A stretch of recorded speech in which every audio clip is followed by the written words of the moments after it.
ఈ విధంగా వేస్తే రేపొద్దున ఫైర్ అయ్యి వేడికి ఐసోలేటర్ ఎంతసేపు కలిపే అవకాశం. మనం ఏం చేస్తున్నామంటే గ్రిప్ వేస్తే ఈ విధంగా ఇక్కడ కనిపిస్తుంది చూసారా గ్రిప్, ఈ విధంగా వేస్తే లోడ్ పడినా ఏమైనా సేఫ్టీగా ఉంటుంది. వేస్తున్నా ఒకసారి చూడండి.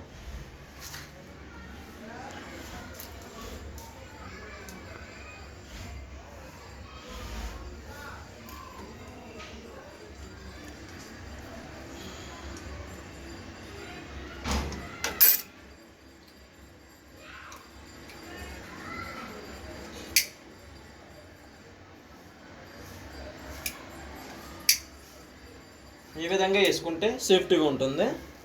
సో ఇప్పుడు దీనికి ఐసోలేటర్ ఎంసీబీకి ఫిట్టింగ్ చేసేసుకోవచ్చు అన్నమాట. చూడండి ఫ్రెండ్స్, చూసారు కదా.